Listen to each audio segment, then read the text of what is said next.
Bonjour à tous. Alors aujourd'hui je vous fais une petite vidéo pour vous présenter le jeu Le Trône de Fer, donc la seconde édition du jeu de plateau.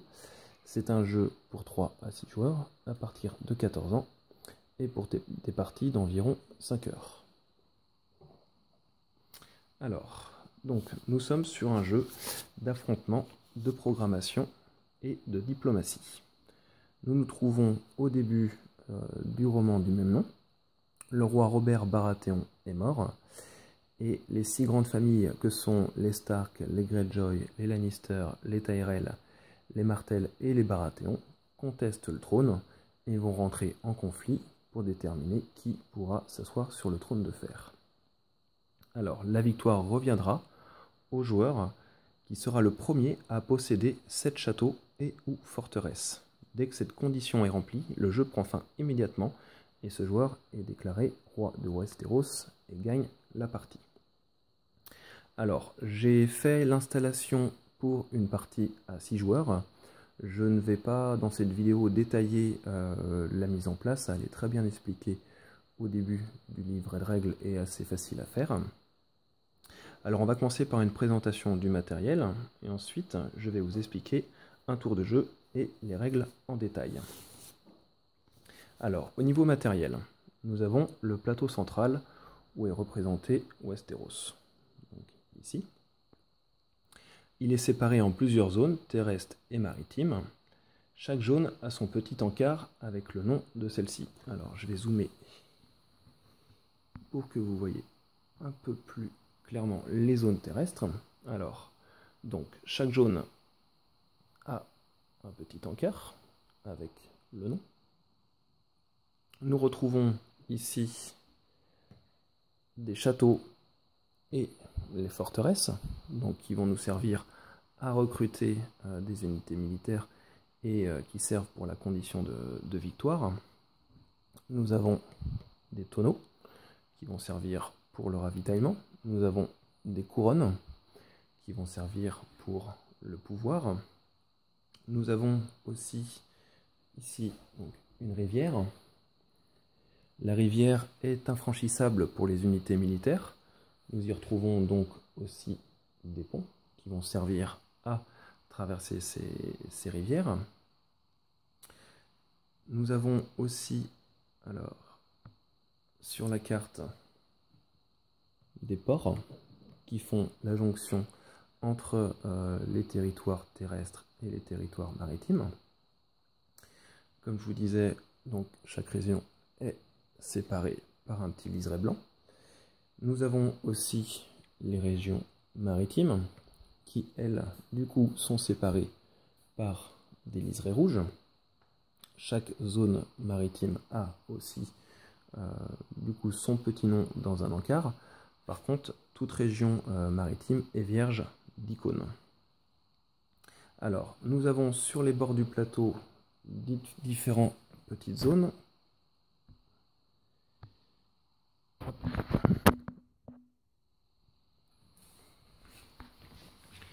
Donc nous avons ici la piste donc, du contour et la piste des victoires. Le jeu va se jouer donc, sur un maximum de 10 tours. Le petit curseur donc, avancera à chaque tour. En dessous, nous avons la piste des conditions de victoire. Chaque joueur a un petit token représentant sa famille. Et dès qu'il va posséder ou perdre un château et ou forteresse, il va tout de suite avancer sur cette piste et peut-être atteindre l'objectif de 7 châteaux et ou forteresses. À côté, nous avons donc la piste de ravitaillement, idem, nous avons des petits tokens représentant nos familles. Cette piste va déterminer le nombre d'unités militaires que nous pourrons posséder par zone. Et on voit que plus on avance en possession donc, de tonneaux, plus nous pouvons posséder d'unités militaires par zone. À côté, nous avons donc les pistes d'influence qui sont séparées en 3 pistes. Nous avons la piste du trône de fer, la piste des fiefs et la piste cour du roi. Sur chacune des 3 pistes, nous avons des petits tokens pareil représentant nos familles. Le joueur placé le plus à gauche est le joueur majoritaire, et le joueur le plus à droite est le plus faible de chaque piste. Chaque piste va nous donner des petits tokens. Donc pour le trône de fer pour la piste trône de fer, la lame d'acier valérien pour la piste des fiefs et le corbeau messager pour la piste cour du roi. Ces petits tokens vont donner un avantage à chaque joueur qui les possède. Nous avons ici les 3 paquets de cartes Westeros qui vont nous donner des événements à résoudre. Nous avons ici la banque générale, donc des pions pouvoir pour chaque joueur. Nous avons ici en haut de la carte la piste de force des sauvageons avec le paquet de cartes sauvageons ici. Et nous avons chacun devant nous un petit écran avec une aide de jeu. Cet écran va servir à cacher, alors pour qu'on y voit un peu plus clair, les pions ordre. Nous avons 10 pions d'ordre commun et nous avons 5 pions d'ordre spécial avec une petite étoile. Nous avons aussi nos unités militaires. Donc ici nous voyons les chevaliers, à côté les engins de siège, les bateaux et les fantassins. Nous avons à côté de nous une réserve personnelle de pions pouvoir.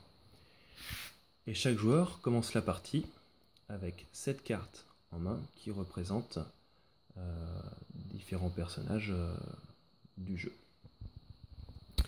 Donc voilà pour la présentation du matériel. Alors, un tour du trône de fer va se faire en différentes phases. Nous allons avoir la première phase Westeros, où nous allons tirer une carte de chaque paquet, résoudre les événements. Ensuite, nous allons passer à une phase de programmation. Chaque joueur va donc secrètement apposer un pion d'ordre face cachée sur une région où il a une ou plusieurs unités militaires. Ensuite, nous allons passer à la phase d'action, où nous allons retourner tous les ordres et les résoudre. Et ensuite, nous finirons par une phase de nettoyage. Voilà, donc maintenant je vais vous détailler chaque phase pour mieux comprendre le jeu. Alors, voyons en détail la phase Westeros. Donc, comme expliqué précédemment, chaque début de tour commence par cette phase-là, excepté le premier tour. Le premier tour commence directement par la phase de programmation. À partir du deuxième tour, chaque début de tour commencera par la phase Westeros. Alors, qu'est-ce que la phase Westeros? Pour réaliser cette phase-là, nous allons commencer par piocher la carte du dessus de chaque paquet. Donc là, j'ai effectué la pioche. Nous avons 3 cartes. Avant de résoudre les événements de ces 3 cartes, nous allons regarder si des cartes possèdent le symbole sauvageon. Alors, le symbole sauvageon, c'est juste à côté de mon pouce, le petit symbole bleu qui est représenté ici. Nous voyons que nous avons donc ici un symbole sauvageon et un symbole sauvageon. Nous allons immédiatement augmenter le petit curseur sauvageon sur la piste de force des sauvageons. Donc le jeu commence avec une force de 2 et nous augmentons de 2 du haut de symbole et nous nous retrouvons maintenant à 8. Si au cours de cette phase-là, le curseur atteint 12, il y a immédiatement une attaque des sauvageons. Et nous résolvons cette attaque avant de résoudre les événements.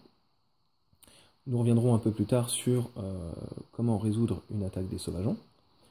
Une fois le curseur avancé et une attaque résolue s'il y a, nous allons résoudre chaque carte dans l'ordre. Donc nous allons lire le texte de la carte donc du paquet numéro 1, résoudre l'événement, ensuite la carte du paquet numéro 2, ensuite la carte du paquet numéro 3. Une fois ces trois événements résolus, nous passons à la phase de programmation. Alors, je ne vais pas vous détailler toutes les cartes, chaque carte des trois paquets. Par contre, on va s'attarder sur quelques cartes qui sont importantes pour comprendre le jeu. Alors, la première carte que nous allons voir du paquet numéro 1 va être la carte ravitaillement. Alors, que nous dit cet événement? Ajuster le niveau de ravitaillement, arranger les armées. Donc, quand cette carte va sortir, on va compter ces symboles de tonneaux sur les zones qu'on contrôle. Pour contrôler une zone, il faut soit une ou plusieurs unités militaires dans cette zone, soit y avoir un pion pouvoir. Ensuite, chaque joueur va se positionner à l'endroit voulu sur la piste de ravitaillement en fonction des tonneaux qu'il contrôle. Par exemple, quand cet événement sort, le Baratheon, lui, contrôle, disons, 5 régions avec un ou plusieurs tonneaux, ce qui lui donne un niveau de 5 en ravitaillement. On voit que maintenant, il va pouvoir posséder autant d'unités par zone indiquées en dessous. Par exemple, sur la position numéro 5, le Baratheon pourrait avoir 4 unités militaires dans une zone, une autre zone avec 3 unités militaires, et 2 autres zones différentes avec 2 unités militaires. À un moment du jeu, si la carte ressort et que le Baratheon, par exemple, diminue sur la piste, il se retrouve à contrôler qu'une région avec un tonneau. Eh bien, il va devoir aussi réarranger ses armées. Si de la position 5, il avait effectivement des zones contenant ces unités, ce nombre d'unités militaires, eh bien, en arrivant sur la piste numéro 1, sur l'emplacement numéro 1, il va devoir supprimer des armées pour rentrer dans cette nouvelle restriction de ravitaillement. Par exemple, de 4 unités, il va devoir en supprimer une sur cette zone pour passer à 3. S'il avait une autre zone avec 3 unités militaires, il devrait aussi en supprimer une pour passer à 2. Et de ces 2 zones où il avait 2 unités militaires, eh bien, il devrait en supprimer une pour n'avoir plus qu'une unité militaire dans cette zone. Car on peut contrôler autant de zones qu'on le souhaite avec juste une unité militaire. Il n'y a pas de restriction au nombre de zones qu'on peut contrôler avec juste une unité militaire. Donc il faut bien faire attention quand cet événement arrive de bien mettre à jour ces armées. On voit que le ravitaillement, donc contrôler des zones avec des tonneaux, c'est important, car si on est bas, nous ne pouvons pas posséder beaucoup d'unités militaires par zone, et si on est haut, on peut en posséder beaucoup plus, ce qui a un avantage tactique lors des combats. Voilà pour la carte ravitaillement. Alors, la première carte que nous allons voir du paquet numéro 1 va être la carte ravitaillement. Alors, que nous dit cet événement? Ajuster le niveau de ravitaillement, arranger les armées. Donc, quand cette carte va sortir, on va compter ces symboles de tonneaux sur les zones qu'on contrôle. Pour contrôler une zone, il faut soit une ou plusieurs unités militaires dans cette zone, soit y avoir un pion pouvoir. Ensuite, chaque joueur va se positionner à l'endroit voulu sur la piste de ravitaillement en fonction des tonneaux qu'il contrôle. Par exemple, quand cet événement sort, le Baratheon, lui, contrôle, disons, 5 régions avec un ou plusieurs tonneaux, ce qui lui donne un niveau de 5 en ravitaillement. On voit que maintenant, il va pouvoir posséder autant d'unités par zone indiquées en dessous. Par exemple, sur la position numéro 5, le Baratheon pourrait avoir 4 unités militaires dans une zone, une autre zone avec 3 unités militaires, et 2 autres zones différentes avec 2 unités militaires. À un moment du jeu, si la carte ressort et que le Baratheon, par exemple, diminue sur la piste, il se retrouve à contrôler qu'une région avec un tonneau. Eh bien, il va devoir aussi réarranger ses armées. Si de la position 5, il avait effectivement des zones contenant ces unités, ce nombre d'unités militaires, eh bien, en arrivant sur la piste numéro 1, sur l'emplacement numéro 1, il va devoir supprimer des armées pour rentrer dans cette nouvelle restriction de ravitaillement. Par exemple, de 4 unités, il va devoir en supprimer une sur cette zone pour passer à 3. S'il avait une autre zone avec 3 unités militaires, il devrait aussi en supprimer une pour passer à 2. Et de ces 2 zones où il avait 2 unités militaires, eh bien, il devrait en supprimer une pour n'avoir plus qu'une unité militaire dans ces zones. Car on peut contrôler autant de zones qu'on le souhaite avec juste une unité militaire. Il n'y a pas de restriction au nombre de zones qu'on peut contrôler avec juste une unité militaire. Donc il faut bien faire attention quand cet événement arrive de bien mettre à jour ces armées. On voit que le ravitaillement, donc contrôler des zones avec des tonneaux, c'est important, car si on est bas, nous ne pouvons pas posséder beaucoup d'unités militaires par zone, et si on est haut, on peut en posséder beaucoup plus, ce qui a un avantage tactique lors des combats. Voilà pour la carte ravitaillement. La deuxième carte importante du paquet numéro 1 est la carte recrutement. Alors, que nous dit cet événement? Recruter de nouvelles unités dans les châteaux et les forteresses. Donc quand cette carte événement va sortir, nous allons dans les zones contenant un château ou une forteresse que nous contrôlons, pouvoir recruter des unités militaires. Par exemple, à ce moment-là du jeu, le Martel contrôle donc 2 zones avec un château et contrôle une zone avec une forteresse. Comment se passe le recrutement? Chaque château nous donne 1 point de recrutement. Chaque forteresse nous donne 2 points de recrutement. Et chaque unité militaire a son équivalence en points de recrutement. Par exemple, ici, dans cette zone-là, le Martel, dans sa forteresse, pourrait utiliser 2 points de recrutement. Alors, un fantassin vaut 1 point de recrutement. Un chevalier vaut 2 points de recrutement. Un bateau vaut 1 point de recrutement.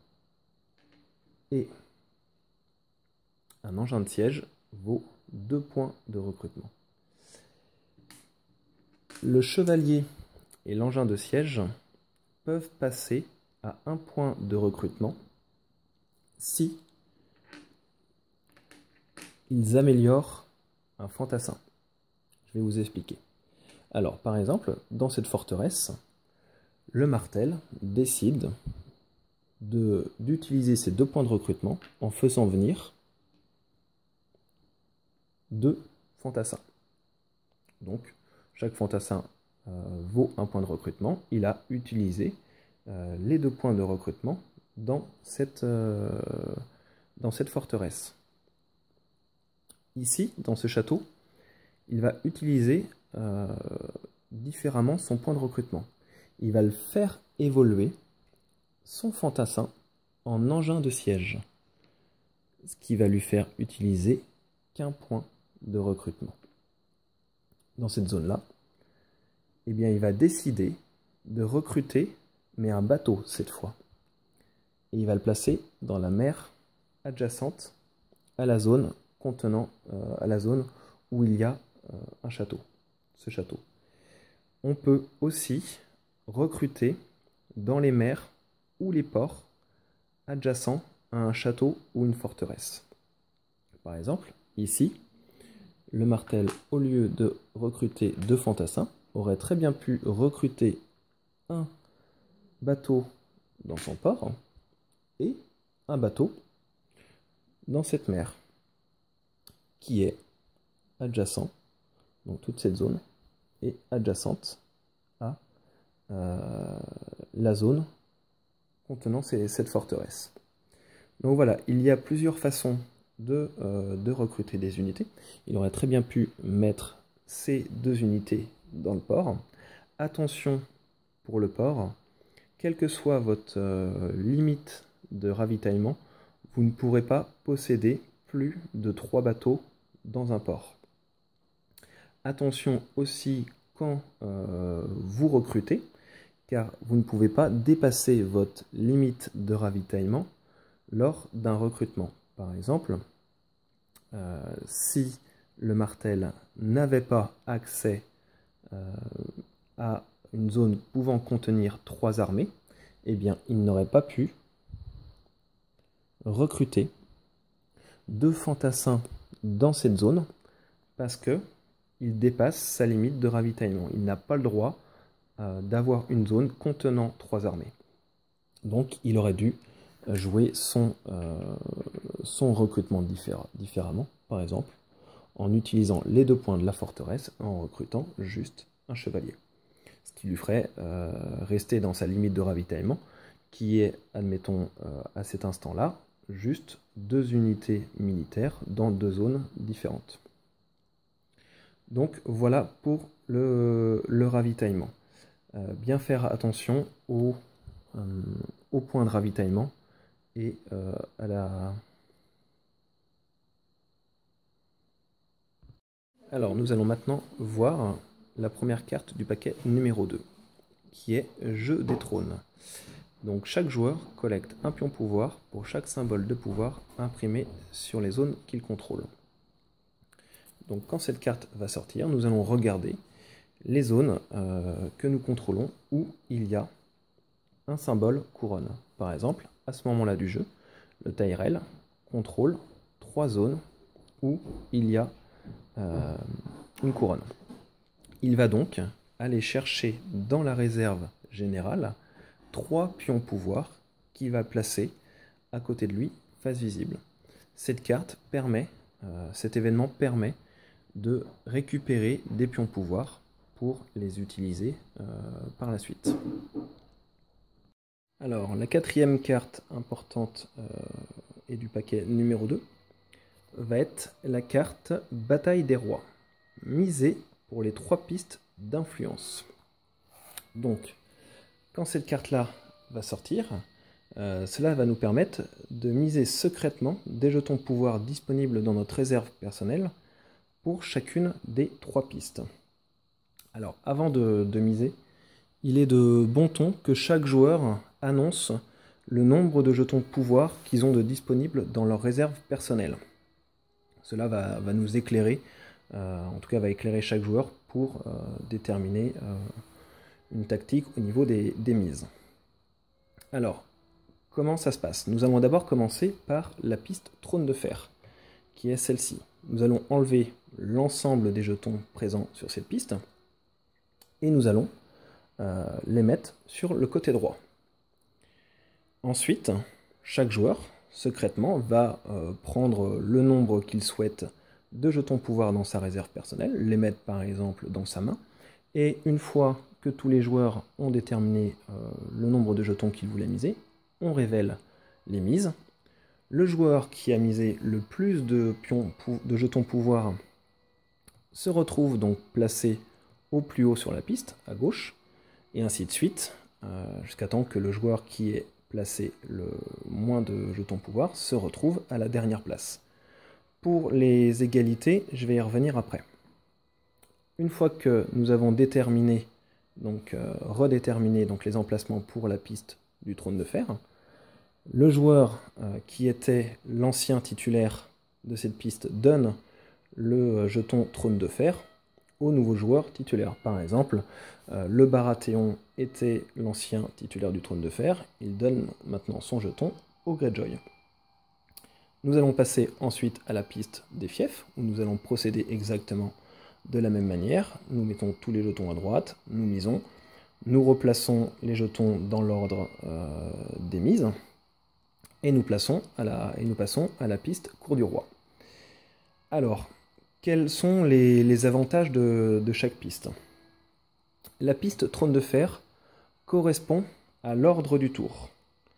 Par exemple, quand va venir la phase d'action, le Greyjoy, qui est le plus haut placé sur la piste du trône de fer, va commencer à résoudre un ordre. Nous allons d'abord résoudre les raids, ensuite les ordres de marche et les ordres de consolidation. Donc le Greyjoy va être le premier à jouer un ordre de raid.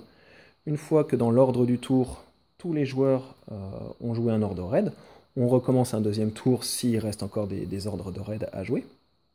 Une fois que tous les ordres de raid ont été joués, eh bien le Greyjoy va être ensuite le premier à jouer un ordre de marche, et ainsi de suite. On va jouer les tours, on va jouer dans l'ordre de ce tour jusqu'à temps que tous les ordres ont été résolus. Le deuxième avantage donc de la piste trône de fer est de posséder donc le jeton trône de fer, et ce jeton permet de départager les égalités dans le jeu. Toutes les égalités sauf l'égalité pour les batailles. L'égalité pour les batailles est déterminée par la piste des fiefs. Alors ces égalités vont concerner déterminer les égalités pour les mises, c'est-à-dire que par exemple si avant, alors si on fait s'il y arrive à un moment la carte bataille des rois, on enlève donc tous les jetons présents sur la piste trône de fer, mais le Greyjoy est toujours le détenteur du jeton trône de fer, et du coup va départager les égalités sur cette piste. Tout le monde mise, le Lannister et le Martell ont tous les deux, par exemple, misé 5 jetons pouvoir. Eh bien, c'est le Greyjoy qui va départager qui sera premier et qui sera deuxième. Il place le Lannister premier, le Martell deuxième. Ensuite, admettons que le Greyjoy, le Stark et le Baratheon aient tous les deux misé 2 pions pouvoir. Eh bien, pareil, ça sera toujours le Greyjoy qui va déterminer dans quel ordre il met les pions. Il place donc les jetons dans cet ordre-là, et le Tyrell est le dernier, car il a misé 0 pion de pouvoir. Il n'y a pas d'égalité à départager, et se trouve à la fin de cette piste. À cet instant-là, du coup, le détenteur maintenant de la piste du trône de fer est le Lannister, et il pique immédiatement le jeton trône de fer au Greyjoy. Il devient maintenant le joueur qui va départager les égalités, et ça pour le reste des mises sur les deux autres pistes d'influence. Le pion trône de fer permet aussi de départager les mises pour les attaques de sauvageons. Nous y reviendrons un peu plus tard. Donc voilà pour l'avantage du jeton trône de fer. Maintenant, la piste des fiefs. La piste des fiefs, comme je vous l'ai expliqué, va permettre de départager les égalités lors des batailles. Admettons qu'il y ait une bataille entre le Martell et le Lannister. À la fin donc du comptage des forces lors de cette bataille, s'il y a égalité en termes de force entre le Martell et le Lannister, le Martell va remporter la bataille, car il est placé plus haut sur cette piste que le Lannister. Le Greyjoy, lui, qui est titulaire donc, de cette piste, se voit donc octroyer le jeton Lame d'acier valérien, qui va pouvoir être utilisé une fois pendant son tour pour augmenter sa force de combat de 1 point. Donc ça va peut-être lui permettre de remporter une égalité ou d'arriver à une égalité pour remporter la bataille. C'est un avantage qui est assez conséquent. Voilà pour la piste des fiefs. Maintenant pour la piste Cour du Roi. La piste Cour du Roi, comme vous voyez, il y a des petites étoiles à gauche de certains emblèmes. Par exemple, le Lannister, lui, a 3 étoiles. Le Stark aussi, 2 pour le Martell et 1 pour le Baratheon. Eh bien, ça correspond aux jetons d'ordre spéciaux que nous avons derrière notre écran. Chaque joueur a derrière son écran 5 jetons spéciaux où sont présents des étoiles qui correspondent aux étoiles qu'on retrouve sur la piste. Eh bien, par exemple, le Lannister, pendant la phase de programmation, eh bien, pourrait choisir d'utiliser parmi ces 5 ordres spéciaux 3 ordres, parce qu'il a 3 étoiles, et il pourrait apposer les 3 ordres qu'il choisirait sur des zones pour y assigner des pions d'ordre. Donc voilà pour l'avantage de cette piste-là. Donc les 2 premiers ont 3 ordres spéciaux à utiliser. Le Baratheon, par exemple, lui, n'en a qu'un. Le Tyrell et le Lannister, qui se retrouvent aux 2 dernières places, n'ont pas accès à l'utilisation de ces ordres spéciaux et sont contraints de jouer avec les 10 ordres, donc les autres ordres qui n'ont pas d'étoiles, de ne se servir que de cela pour leur phase de programmation. Voilà. L'autre avantage donc de la piste Cour du Roi, c'est d'avoir le jeton Corbeau Messager. Ce jeton permet de choisir entre 2 avantages. Le premier va être au début de la phase d'action. Donc une fois que tout le monde a assigné des ordres secrètement et face cachée sur la carte, et qu'on révèle tous en même temps les ordres, eh bien avant de commencer à résoudre les ordres, par exemple, le Lannister pourrait choisir d'échanger un ordre qui lui appartient sur le plateau, sur la carte Westeros, avec un ordre de sa réserve donc qui est derrière son écran personnel. Il choisit quel ordre il veut échanger avec n'importe lequel qui est encore présent dans sa réserve personnelle. L'autre choix possible est de regarder la carte du dessus du paquet Sauvageon.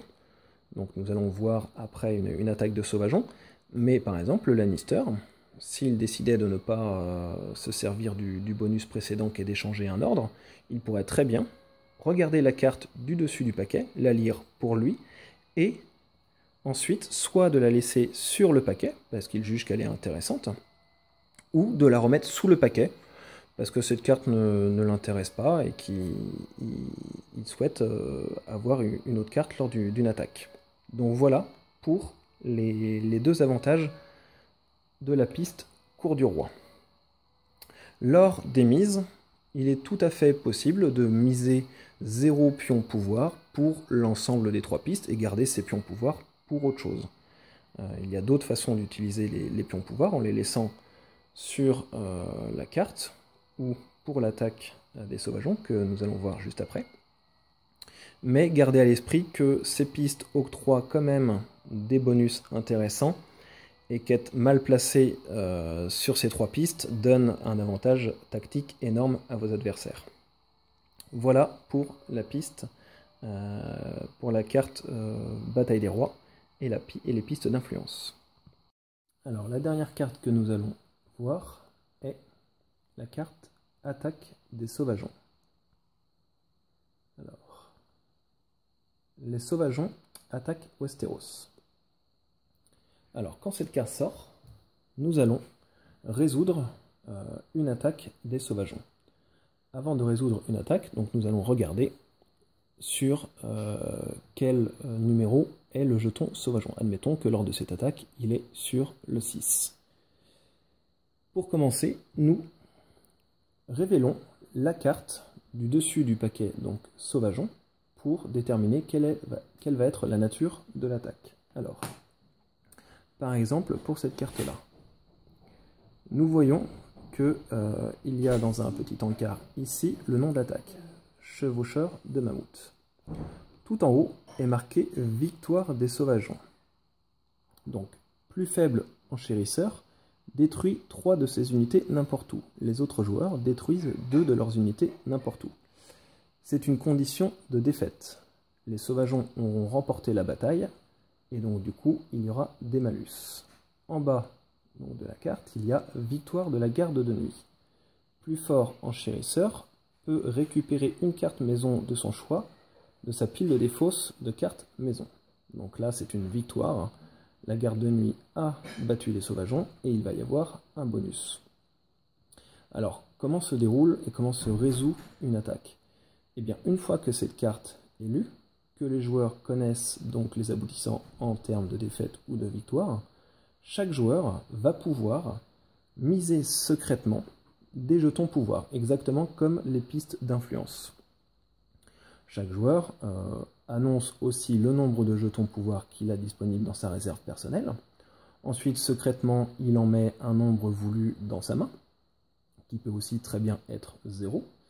Une fois que tous les joueurs ont déterminé leur mise, on révèle tous ensemble la mise. Et si le nombre de jetons pouvoir misés égale ou dépasse le chiffre indiqué sous le jeton sauvageon, il y a victoire de la garde de nuit. Si le nombre de pions pouvoir est inférieur à ce chiffre-là, il y a victoire des sauvageons. Et donc, suivant la victoire, comme on a vu, ou la défaite, eh bien, il va y avoir des pénalités. Si il y a victoire des sauvageons, donc défaite, le plus faible enchérisseur, donc celui qui aura misé le moins de jetons pouvoir, va avoir un malus plus important que les autres. Par contre, s'il y a victoire de la garde de nuit, c'est uniquement, et dans tous les cas, le joueur qui a misé le plus de pions pouvoir qui va gagner un bonus. Donc il y a tout un aspect de bluff dans cette partie-là pour essayer ou non d'avoir un bonus. Certains joueurs vont jouer le jeu et miser pour pouvoir remporter le combat. Comme on a vu précédemment, le détenteur de la piste cour du roi connaît ou pas, enfin aura la possibilité de connaître la carte du dessus du paquet. Donc peut-être qu'il va vouloir effectivement remporter le bonus qui est indiqué, ou peut-être qu'au fond cette carte ne l'intéresse pas beaucoup, il ne va pas chercher à miser plus que ça. Donc voilà pour la résolution de cet événement du paquet numéro 3. Comprenez bien aussi qu'il peut y avoir dans une phase Westeros 2 attaques de sauvageons. La première pourrait être, dès qu'on révèle les cartes, faire avancer donc le curseur d'autant de logos sauvageons qu'il y a sur les cartes. Par exemple, dans ce cas-là, nous étions à 8, 2 logos sont sortis, 2 symboles sauvageons, on augmente de 2, on se retrouve à 12. Il y a une attaque de sauvageons. Donc là, pareil que pour la carte, on va lire la carte du dessus du paquet. Une fois que la carte a été lue à l'ensemble des joueurs, les joueurs vont miser. Là, on est sur l'attaque la plus forte. Il va falloir, en nombre de jetons pouvoir, égaler ou dépasser 12. Admettons que, pour cette bataille-là, les joueurs n'ont pas misé assez et il y a victoire des sauvageons. Donc, on applique les pénalités. Si il y a victoire des sauvageons, le curseur, le jeton sauvageon, va quand même descendre de 2 positions. Ensuite, on va résoudre donc les événements dans l'ordre, celui-ci, celui-ci et celui-ci. l'événement du paquet numéro 3, nous allons avoir une attaque de sauvageon. Et bien cette fois, le curseur étant descendu de 2 positions, dû à la victoire des sauvageons précédentes, les sauvageons vont maintenant attaquer avec une force de 8. On lit la carte du dessus du paquet. Les joueurs misent. Admettons que cette fois, il y a victoire de la garde de nuit. Les joueurs ont misé plus de jetons pouvoir que 8. Il y a donc victoire de la garde de nuit. On redescend le curseur cette fois à 0. Quand il y a victoire de la garde de nuit, le curseur redescend jusqu'en bas. Si c'est victoire des sauvageons, il ne redescend que de 2 positions. Et on applique donc le bonus, cette fois, pour le joueur qui a le plus misé. Et la phase Westeros est terminée. Mais on a eu 2 phases deux attaques de sauvageons dans cette phase-là. Donc voilà pour cette dernière carte, cette attaque de sauvageons. A noter aussi que les égalités pour les mises lors d'une attaque de sauvageons sont déterminées, comme on l'a vu précédemment, par le détenteur du trône de fer. Le joueur le plus haut placé sur la piste du trône de fer va pouvoir déterminer les égalités, comme il détermine les égalités pour les mises sur les pistes d'influence. Là c'est pareil, admettons que dans un cas, le Stark et le Greyjoy auraient misé tous les deux 3 pions de pouvoir. Et bien si c'était le Lannister qui était titulaire du trône de fer, il déciderait lequel des deux remporterait par exemple le bonus en cas de victoire de la garde de nuit. Si c'est une égalité en cas de défaite, si 2 joueurs ont misé le moins de pions pouvoir, le détenteur du trône de fer déterminera qui subira le malus lors d'une défaite.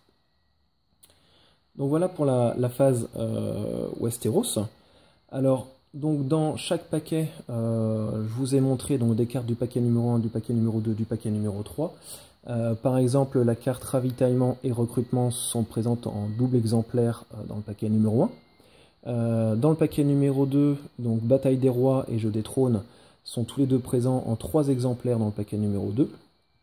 Et je ne suis plus certain, mais il me semble qu'il doit y avoir 2 attaques de sauvageons dans le paquet numéro 3. Il y a d'autres cartes donc, dans ces paquets. Comme je vous ai dit, je ne vais pas forcément toutes vous les expliquer.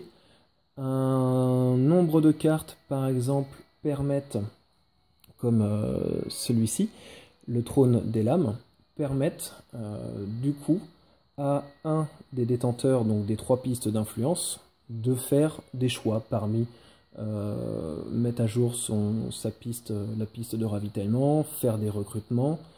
D'autres cartes permettent par exemple aux joueurs des fiefs, aux détenteurs de la piste des fiefs, de choisir entre ne pas jouer d'ordre défense ou ne pas jouer d'ordre de soutien. Voilà, il y a d'autres cartes qui permettent par exemple de ne pas jouer d'ordre de consolidation. Mais tous ces événements, à chaque fois qu'ils sortent, de toute façon concernent tous les joueurs. Même si c'est un joueur qui prend la décision, l'événement concernera l'ensemble des joueurs.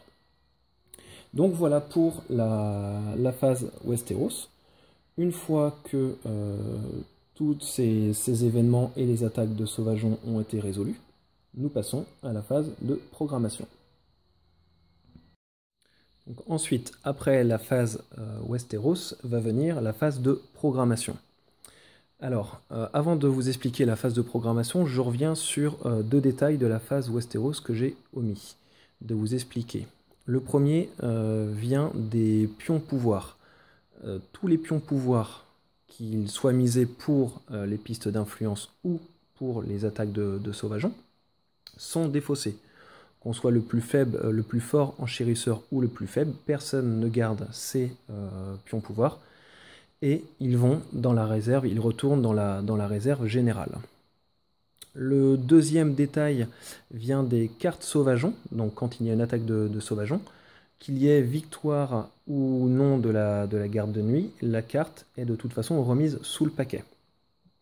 Pour les cartes Westeros, à chaque début de tour, nous mettons la carte du dessus du paquet, donc de chaque paquet, du 1, 2 et 3, sur les événements des tours précédents. Voilà. Donc maintenant, pour la phase de programmation. Alors, dans la phase de programmation, tous les joueurs vont jouer en même temps. Ils vont devoir secrètement poser un ordre face cachée dans une zone où ils ont une ou plusieurs unités militaires, zone terrestre ou maritime. Si un joueur, donc c'est obligatoire de poser un ordre là où on a une unité militaire. Si un joueur possède plus de zones avec des unités militaires qu'il ne possède de jetons ordre, à ce moment-là, il est exempt de remplir ces zones d'ordre et il choisit quelle zone il délaisse ou non. Donc cette phase de programmation peut prendre un petit peu de temps, d'autant plus que je vous disais que le Trône de Fer est un jeu de diplomatie. Nous aurons à loisir dans ce jeu de créer ou de défaire des alliances. Les alliances ne sont aucunement encadrées par des règles strictes dans le livret de règles. La seule chose que vous ne pouvez pas faire, c'est montrer à votre allié un jeton ordre, par exemple, que vous allez poser dans une zone. Il n'y a pas possibilité d'échanger de ressources avec un allié. Et les conditions de rupture d'une entente sont très simples. On rentre dans un combat et l'alliance va peut-être se rompre ou non. Donc voilà pour la phase de programmation. Une fois que les joueurs ont tous apposé un jeton ordre dans les zones où ils avaient une unité militaire, on va passer à la phase d'action. Tous en même temps, les joueurs révèlent donc les jetons ordre qu'ils ont posés sur leur zone. Une fois que tous les jetons sont révélés, on va commencer donc à résoudre les ordres dans un certain ordre. Alors, on va d'abord commencer par l'ordre de raid, avec la petite flamme. Nous allons résoudre tous les ordres de raid qui ont été posés sur la carte. Nous allons ensuite passer à l'ordre de marche.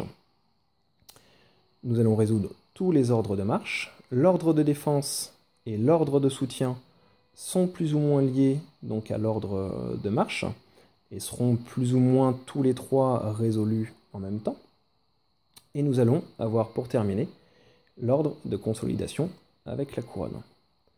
Alors, je vais vous expliquer en détail comment se résolvent ces ordres. Commençons par l'ordre donc de raid avec la flamme. Alors, un ordre de raid permet de raider dans une zone adjacente soit donc un ordre de raid, un ordre de consolidation avec la couronne ou un ordre de soutien avec le point. Par exemple, dans cette région, dans cette zone terrestre, le Tyrell pourrait raider soit l'ordre de soutien du Lannister au-dessus, qui est adjacent, soit l'ordre du Baratheon de consolidation, qui est aussi dans une région adjacente, ou l'ordre de raid du Martel, en dessous, qui est aussi dans une région adjacente. Admettons qu'au cours de cette partie, il a plus ou moins convenu d'une entente avec le Lannister. Pour l'instant, il n'est pas en conflit avec le Baratheon, mais se retrouve en conflit avec le Martel et décide donc de raider l'ordre du Martel. Le Tyrell, dans ce cas-là, joue avant le Martel sur la piste du Trône de Fer.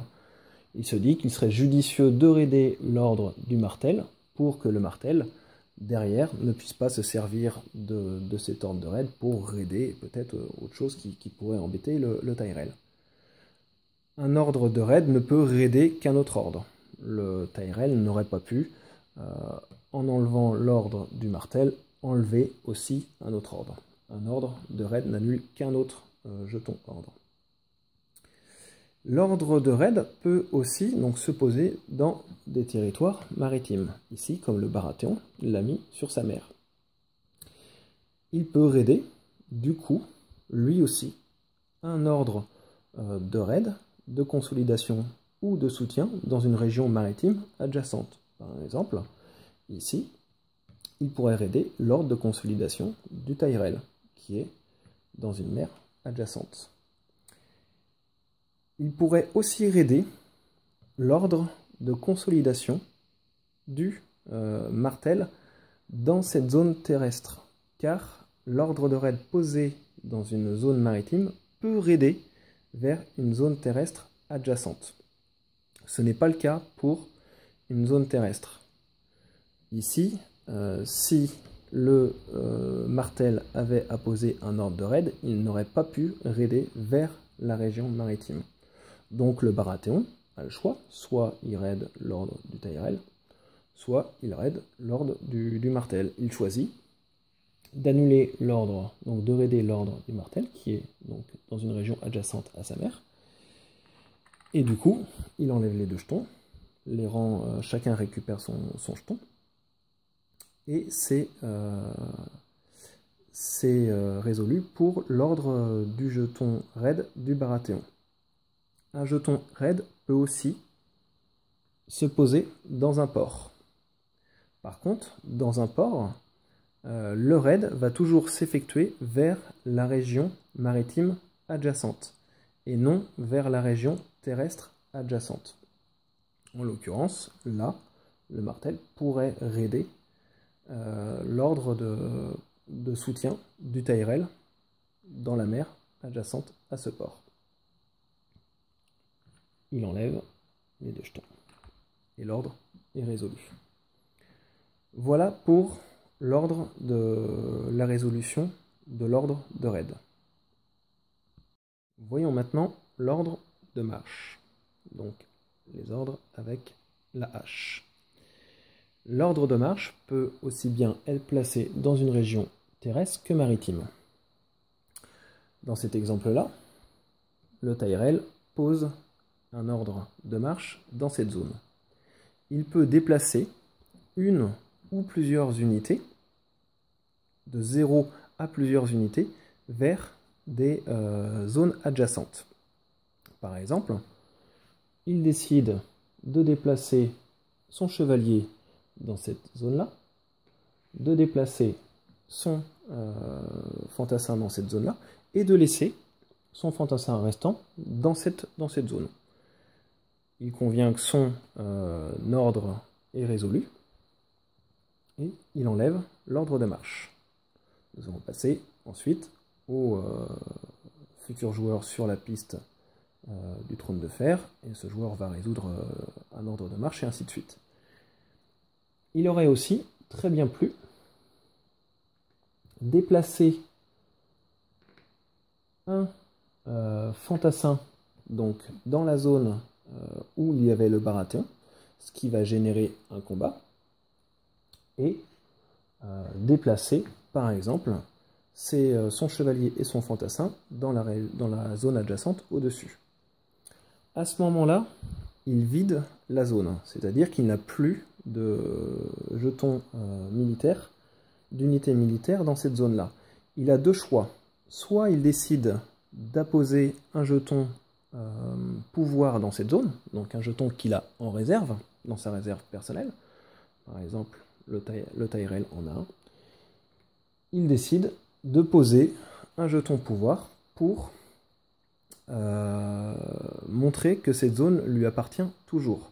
Il a quitté la zone, mais pour les besoins de recrutement ou de ravitaillement, ou même d'événements comme la récolte de pouvoir, eh bien, cette zone lui appartiendra et il pourra recruter, collecter du pouvoir ou même comptabiliser les tonneaux en cas de ravitaillement.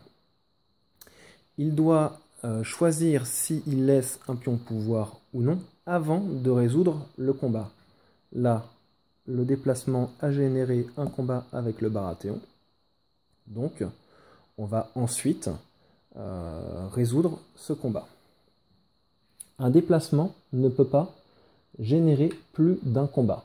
Par exemple, le Tyrell n'aurait pas pu déplacer son fantassin dans cette zone-là où il y avait une unité Baratheon, et en plus déplacer un chevalier dans la zone du dessous où se trouvait une unité Martel.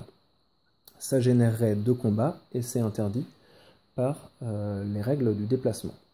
Mais il aurait très bien pu aussi décider d'envoyer toutes ces unités dans la zone du Baratheon, d'y placer un pion pouvoir et de terminer son déplacement. Ensuite, nous venons sur le combat. Un déplacement peut très bien aussi se résoudre dans une zone maritime. Par exemple, ici, le Baratheon a posé un ordre donc, de marche. Eh bien, il pourrait très bien déplacer son bateau dans cette mer adjacente et un autre bateau dans cette mer adjacente. Dans ce cas-là, il vide sa zone maritime. Mais les zones maritimes ne sont pas assujetties au pion pouvoir. Il ne pourrait pas laisser, quoi qu'il arrive, un pion pouvoir dans cette zone. Cette zone serait vidée, ne lui appartiendrait plus, et nous résolvons le combat.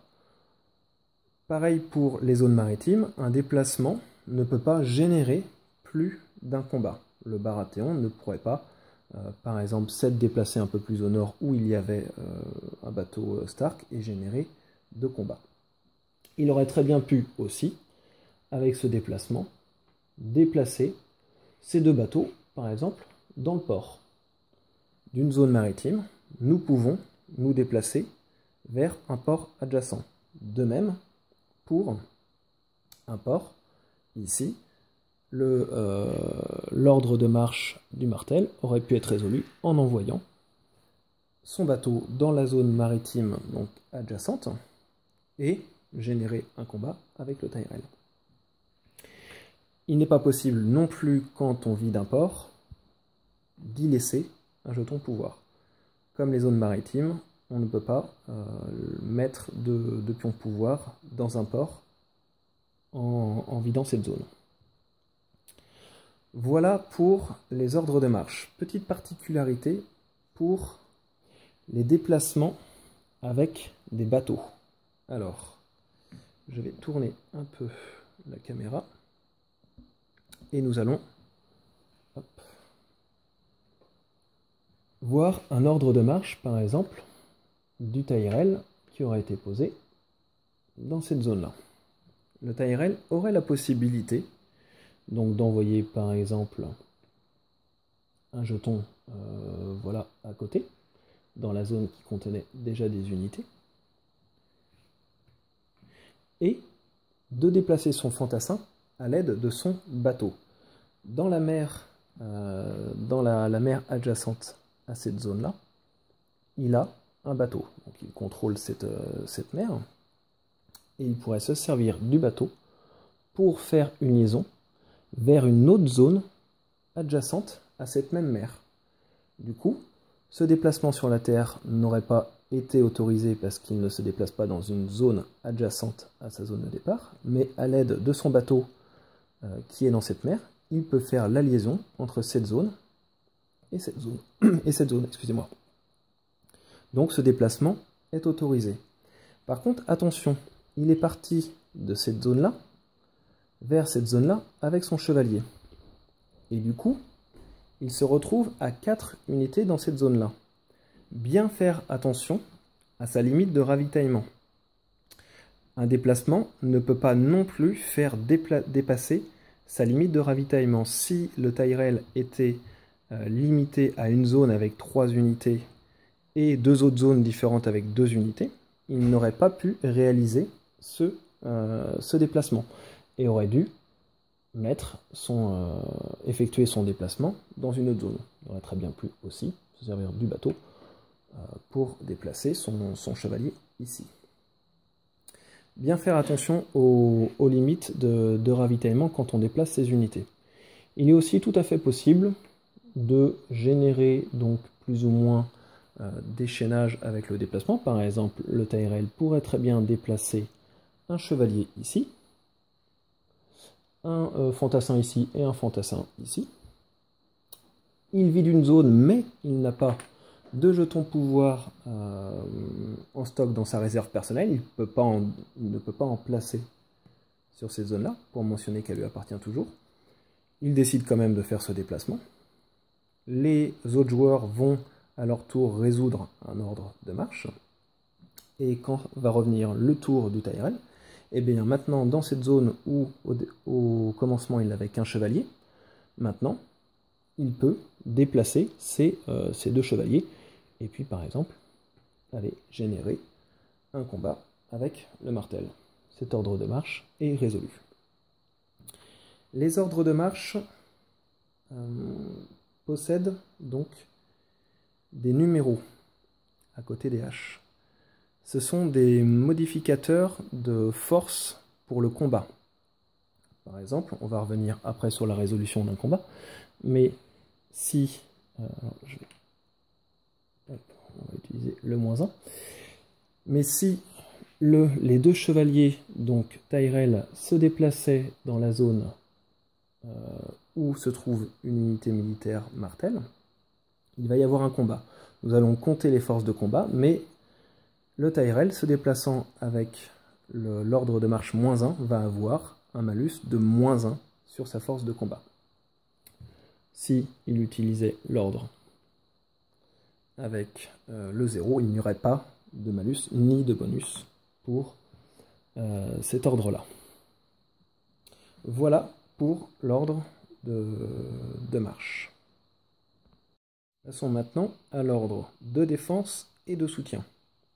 Je vous présente les deux en même temps parce que ces ordres sont plus ou moins liés à un ordre de marche. Donc l'ordre de défense avec le home et l'ordre de soutien avec le point. Alors, ces ordres peuvent aussi bien être placés sur une zone terrestre qu'une zone maritime.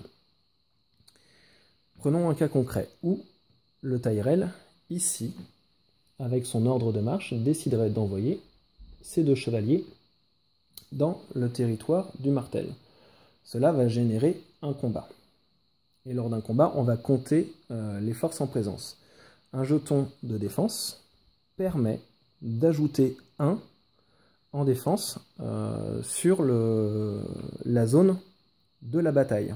Par exemple, les chevaliers valent 2 en force. Le Tyrell se retrouve donc à 4, 2 plus 2. Un fantassin vaut 1 en force, mais le martel a une zone de défense dans sa région, dans sa zone, donc il a plus 1. On se retrouve à 4 contre 2. L'ordre de défense apporte 1 de force supplémentaire dans la zone où il y a un combat.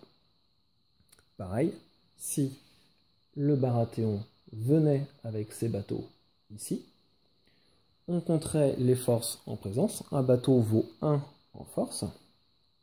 1 plus 1, 2 pour le Baratheon. Mais il part avec une marche de -1. Donc on redescend à 1. Et le Tyrell, lui, a une force de 1 dans cette zone-là avec un bateau. Mais plus 1 avec un ordre de défense. On se retrouve à 1 contre 2. 1 pour le Baratheon, 2 pour le Tyrell. L'ordre de soutien, lui, permet de soutenir la zone de bataille adjacente. Par exemple, nous avons vu que le Tyrell s'est déplacé de cette zone vers cette zone. Il génère un combat, donc, du coup, dans cette zone, entre le martel et le Tyrell. Eh bien, on voit que dans la région adjacente ici, le martel a un ordre de soutien. C'est-à-dire qu'il va pouvoir apporter en soutien la force de son chevalier, donc 2, à la force, donc là en l'occurrence du martel, parce que c'est la même famille. Donc comme on avait dit au départ, ici il y a une force de 2 plus 2, 4, et 1 plus 1 plus 2 maintenant. Donc on est sur une égalité. Le martel a s'est soutenu lui-même dans cette bataille. Mais Si le Tyrell avait, au lieu de marcher vers le martel, avait marché sur le Baratheon, eh bien c'est pareil, le martel pourrait très bien décider de soutenir le Baratheon dans cette bataille, mais il pourrait aussi décider de soutenir finalement le Tyrell. Le martel choisit dans la zone adjacente, là où il y a une bataille, quelle famille il veut soutenir. Un port peut aussi soutenir une zone maritime adjacente. Le Baratheon marchait donc avec ses bateaux dans cette zone-là. Il génère un combat. Eh bien, le martel a dans son port, donc qui est adjacent à cette mer, à cette zone maritime, il peut très bien décider de soutenir dans ce combat soit le Baratheon, soit le martel. Y apporter donc la puissance, la force de son bateau.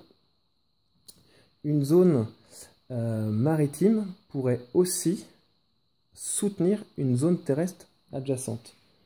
On voit que dans le cas où le Tyrell avait marché vers le territoire du Baratheon, on générait un conflit.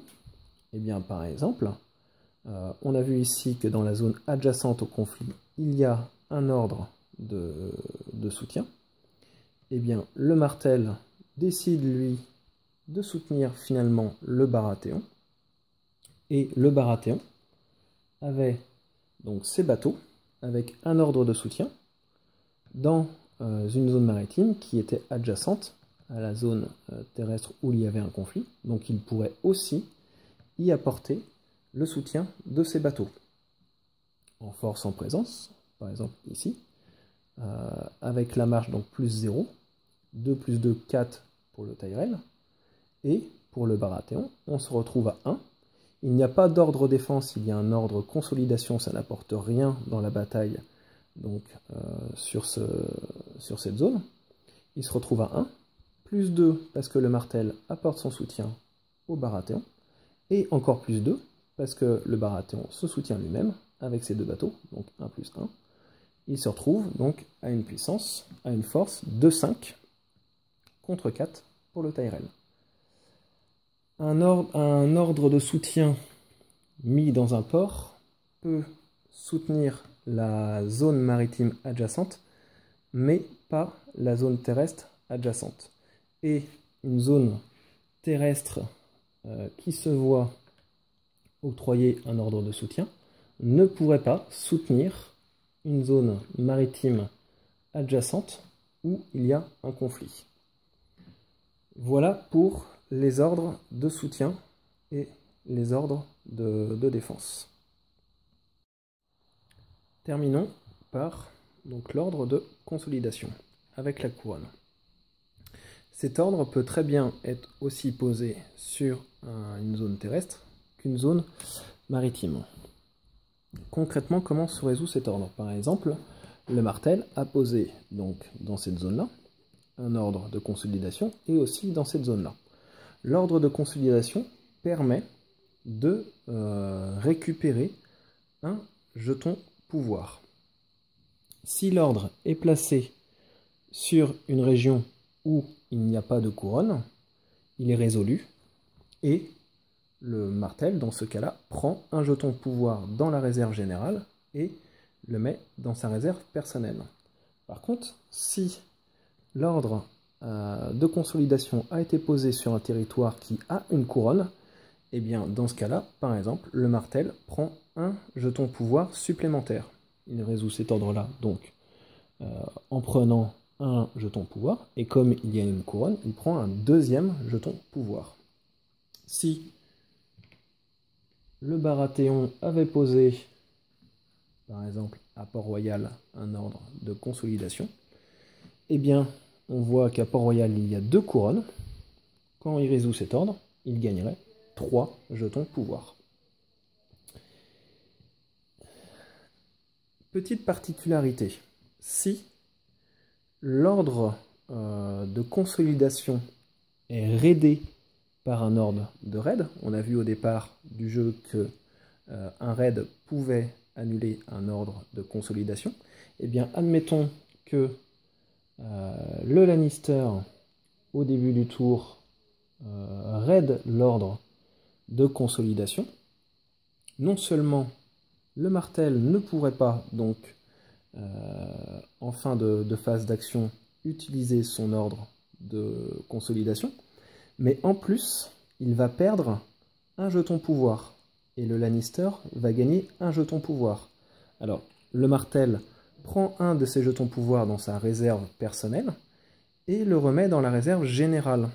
Le Lannister, lui, prend un jeton de la réserve générale et le met dans sa réserve personnelle. Le Lannister gagnerait un jeton pouvoir même si le Martel n'avait plus de jetons pouvoir dans sa réserve personnelle. Le Martel, dans ce cas-là, ne rend pas de jeton, mais le Lannister prend quand même un jeton de la réserve générale et le met dans sa réserve personnelle. De même que si, en cours de résolution d'ordre de marche, le Tyrell venait, donc, venait à générer un combat dans cette zone-là, où il y a un chevalier Martel et un ordre de consolidation. Si jamais le Martel perdait ce combat, l'unité devrait retraiter, je vais expliquer ce détail après, mais le Tyrell prend possession de cette zone et annule l'ordre, enlève du plateau l'ordre de consolidation. Dans ce cas de figure-là, le Martel ne perd pas de jetons pouvoir et le Tyrell n'en garde pas. C'est uniquement le raid d'un jeton consolidation qui permet de gagner et de perdre un jeton pouvoir. Donc attention où on place nos jetons pouvoir, parce que l'effet des raids sur les jetons pouvoir est très pénalisant pour le joueur qui perd ce jeton de consolidation. L'ordre de consolidation peut aussi être posé sur un territoire maritime, sur une zone maritime, mais il ne sera pas résolu. Pour les besoins du jeu, pour remplir toutes nos zones, on peut y apposer un jeton consolidation sur un territoire maritime, mais il n'aura pas d'effet. Il sera juste résolu en enlevant le jeton. On ne gagnera pas de pion pouvoir sur une zone maritime. Il peut néanmoins être posé dans un port, auquel cas, là, il sera résolu comme sur une zone terrestre. Nous gagnerons un pion pouvoir. Par contre, il pourrait très bien aussi être raidé donc, par un ordre de raid dans une zone maritime adjacente et du coup être annulé comme sur une zone terrestre. Le Martel perdrait un pion pouvoir et le Baratheon gagnerait un pion pouvoir dans le cas où il est raidé de cette façon-là.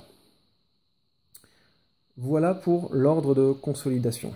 Il fait gagner des pions pouvoir, ce qui est très important dans le jeu, mais il faut faire attention où on place cet ordre. Si on est dans une zone qui est entourée d'ennemis, ça va être difficile de pouvoir garder cet ordre jusqu'à la fin de la phase action. Voilà pour l'ordre de consolidation. Je vais maintenant vous expliquer, on va mettre en cas pratique, une bataille pour voir comment se déroule une bataille. Terminons par l'ordre de consolidation avec la couronne. Cet ordre peut très bien être aussi posé sur une zone terrestre qu'une zone maritime. Concrètement, comment se résout cet ordre? Par exemple, le Martel a posé donc dans cette zone-là un ordre de consolidation et aussi dans cette zone-là. L'ordre de consolidation permet de récupérer un jeton pouvoir. Si l'ordre est placé sur une région où il n'y a pas de couronne, il est résolu et le martel, dans ce cas-là, prend un jeton de pouvoir dans la réserve générale et le met dans sa réserve personnelle. Par contre, si l'ordre de consolidation a été posé sur un territoire qui a une couronne, et bien dans ce cas-là, par exemple, le martel prend un jeton de pouvoir supplémentaire. Il résout cet ordre-là donc en prenant un jeton de pouvoir, et comme il y a une couronne, il prend un deuxième jeton de pouvoir. Si le Baratheon avait posé, par exemple, à Port-Royal, un ordre de consolidation, eh bien, on voit qu'à Port-Royal, il y a 2 couronnes. Quand il résout cet ordre, il gagnerait 3 jetons de pouvoir. Petite particularité, si l'ordre de consolidation est raidé par un ordre de raid, on a vu au départ du jeu que un raid pouvait annuler un ordre de consolidation, eh bien admettons que le Lannister, au début du tour, raid l'ordre de consolidation. Non seulement le martel ne pourrait pas, donc, en fin de phase d'action, utiliser son ordre de consolidation, mais en plus, il va perdre un jeton pouvoir, et le Lannister va gagner un jeton pouvoir. Alors, le martel prend un de ses jetons pouvoir dans sa réserve personnelle, et le remet dans la réserve générale. Le Lannister, lui, prend un jeton de la réserve générale et le met dans sa réserve personnelle. Le Lannister gagnerait un jeton pouvoir même si le martel n'avait plus de jetons pouvoir dans sa réserve personnelle. Le martel, dans ce cas-là, ne rend pas de jeton, mais le Lannister prend quand même un jeton de la réserve générale et le met dans sa réserve personnelle. De même que si, en cours de résolution d'ordre de marche, le Tyrell venait, donc, venait à générer un combat dans cette zone-là, où il y a un chevalier martel et un ordre de consolidation. Si jamais le martel perdait ce combat, l'unité devrait retraiter, je vais expliquer ce détail après, mais le Tyrell prend possession de cette zone et annule l'ordre, enlève du plateau l'ordre de consolidation. Dans ce cas de figure-là, le martel ne perd pas de jetons pouvoir et le Tyrell n'en garde pas. C'est uniquement le raid d'un jeton consolidation qui permet de gagner et de perdre un jeton pouvoir. Donc attention où on place nos jetons pouvoir, parce que l'effet des raids sur les jetons pouvoir est très pénalisant pour le joueur qui perd ce jeton de consolidation. L'ordre de consolidation peut aussi être posé sur un territoire maritime, sur une zone maritime, mais il ne sera pas résolu. Pour les besoins du jeu, pour remplir toutes nos zones, on peut y apposer un jeton consolidation sur un territoire maritime, mais il n'aura pas d'effet. Il sera juste résolu en enlevant le jeton. On ne gagnera pas de pion pouvoir sur une zone maritime. Il peut néanmoins être posé dans un port, auquel cas, là, il sera résolu comme sur une zone terrestre. Nous gagnerons un pion pouvoir. Par contre, il pourrait très bien aussi être raidé donc, par un ordre de raid dans une zone maritime adjacente et du coup être annulé comme sur une zone terrestre. Le martel perdrait un pion pouvoir et le Baratheon gagnerait un pion pouvoir dans le cas où il est raidé de cette façon-là. Voilà pour l'ordre de consolidation. Il fait gagner des pions pouvoir, ce qui est très important dans le jeu, mais il faut faire attention où on place cet ordre, Si on est dans une zone qui est entourée d'ennemis, ça va être difficile de pouvoir garder cet ordre jusqu'à la fin de la phase action. Voilà pour l'ordre de consolidation. Je vais maintenant vous expliquer, on va mettre en cas pratique une bataille pour voir comment se déroule une bataille. Alors, voyons maintenant concrètement comment se passe une bataille. Pour commencer, nous avons vu que il y a des jetons d'ordre, comme les jetons de marche, qui peuvent modifier les forces lors d'une bataille. Les jetons de défense aussi apportent de la force supplémentaire, et les jetons de soutien peuvent apporter aussi la force des unités en soutien à la bataille. Au niveau des forces, quelle force possède chaque unité? Alors, le fantassin, lui, possède une force de 1. Le bateau possède aussi une force de 1. Le chevalier possède une force de 2. Et l'engin de siège possède une force de 4, mais uniquement s'il attaque un château ou une forteresse. Dans le cas contraire, il a une force de 0. S'il se trouve sur un territoire qu'il ne possède pas, enfin s'il attaque un territoire qui ne possède pas de château ou forteresse, ou s'il se trouve en défense sur un territoire qui possède un château ou une forteresse, ou sur un territoire qui ne possède pas de château et forteresse. Alors, par exemple, dans ce cas, nous allons simuler une marche du Lannister qui déplace donc avec une marche de -1 un engin de siège donc au jardin et un chevalier dans cette même zone. Son fantassin, il le déplace du coup sur le territoire d'à côté. À ce moment-là du jeu, il n'a pas de jeton pouvoir qu'il peut poser dans cette zone-là. Donc, l'ordre est enlevé et nous allons maintenant résoudre la bataille. Nous allons donc compter les forces en présence sur le territoire du conflit.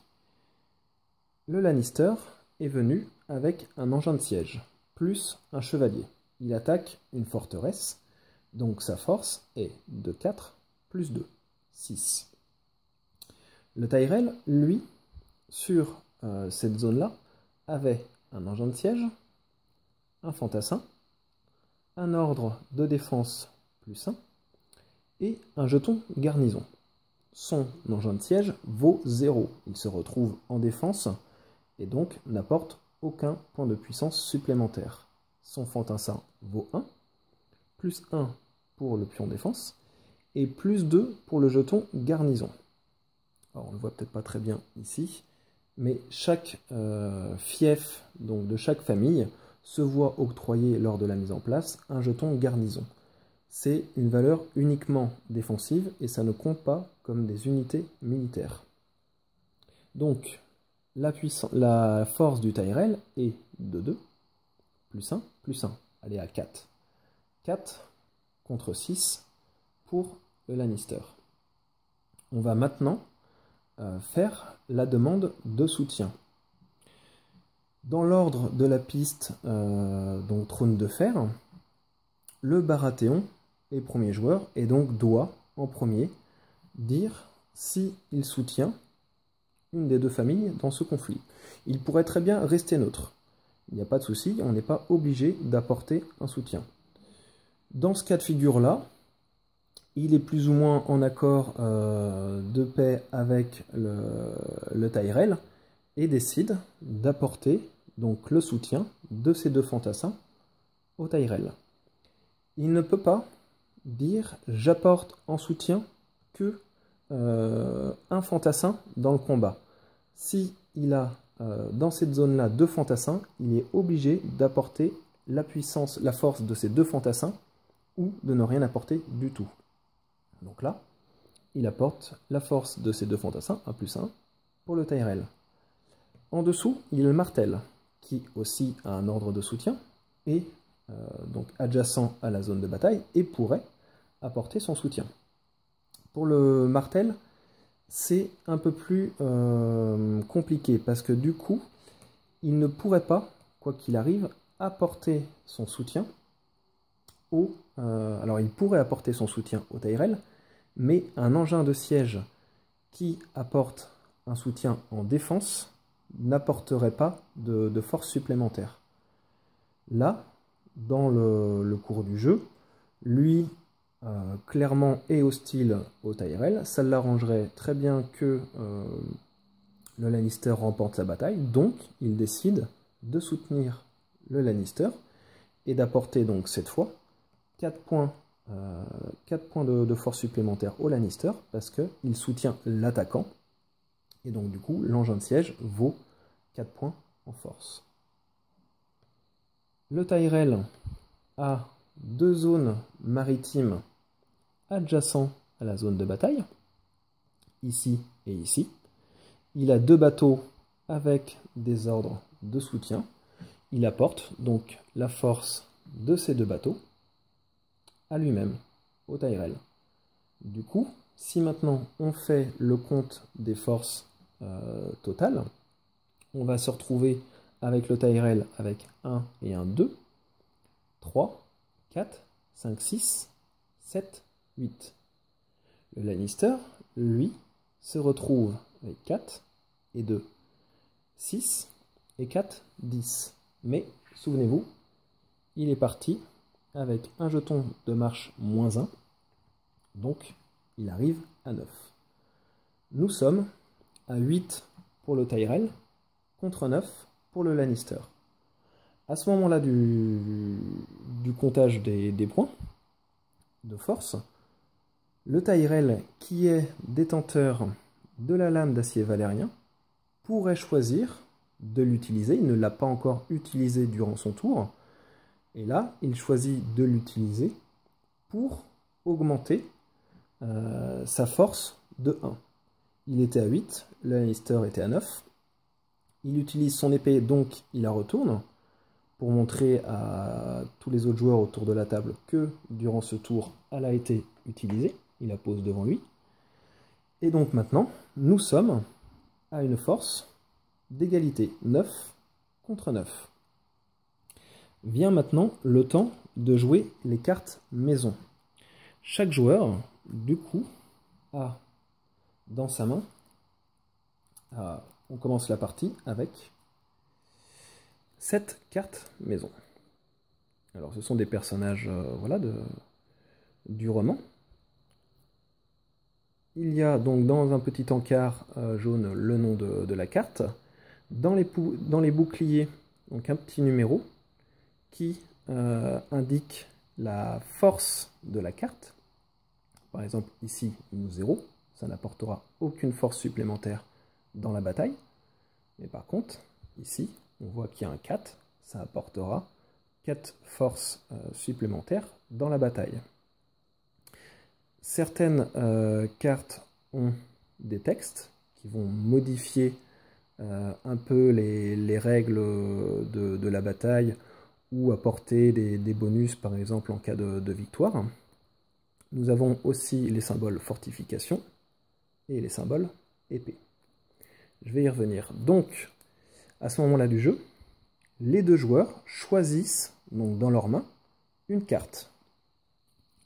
Dans ce cas de figure, par exemple, alors, hop, hop, le Lannister joue donc cette carte-là avec une force de 2 et le Tyrell joue cette carte-là avec une force de 2 aussi. Donc, au niveau des forces, ils se retrouvent vraiment à égalité. Le Tyrell était placé forcément au niveau le plus haut de la piste des fiefs, car il avait l'épée, donc obligatoirement, il remporte la bataille. La bataille étant remportée par le Tyrell, le Lannister, lui, doit retraiter, c'est-à-dire que ces 2 unités n'ont pas pu conquérir cette zone, elles vont devoir battre en retraite. Avant de battre en retraite, on va regarder les symboles qui étaient joués sur les cartes. Comme je vous dis, il y a des symboles épée et des symboles fortification. Ces symboles-là sont très importants parce que l'épée va faire perdre des unités, donc va détruire automatiquement des unités, alors que le symbole fortification va pouvoir sauver des unités des pertes des épées. Le Tyrell, là, joue une carte avec 2 épées. Comme il a gagné, et c'est uniquement en cas de victoire, les épées vont infliger des pertes à l'ennemi. En l'occurrence, le Tyrell devrait infliger 2 pertes au Lannister. Mais le Lannister, sentant le coup venir, avait joué la carte avec 2 fortifications. Donc il sauve ces 2 pertes. Là, le Lannister n'aurait pas de perte, donc il devrait faire retraiter ces 2 unités. Encore un petit détail, le Lannister est venu avec un engin de siège. Un engin de siège, en cas de défaite, ne peut pas retraiter. Il est automatiquement détruit. Donc, la défaite étant pour le Lannister, il détruit son engin de siège, il le remet dans sa réserve personnelle d'unités militaires, et doit maintenant faire retraiter son chevalier. Alors, il y a différentes façons de faire retraiter les unités militaires. On peut les faire retraiter dans un territoire adjacent qu'on contrôle ou bien qui est libre. Alors par exemple, le Lannister pourrait très bien retraiter vers le territoire duquel il est parti. C'est autorisé. En l'occurrence, il est vide, donc il place son unité dessus. Il aurait très bien pu retraiter aussi dans cette zone-là. Il n'y avait aucun jeton pouvoir ou unité militaire dans cette zone, donc il aurait très bien pu retraiter ici. Il choisit de retraiter ici. Là, la résolution donc, du combat est finie. Et on va passer donc à notre résolution d'ordre de marche. D'autres petits détails au niveau de la retraite.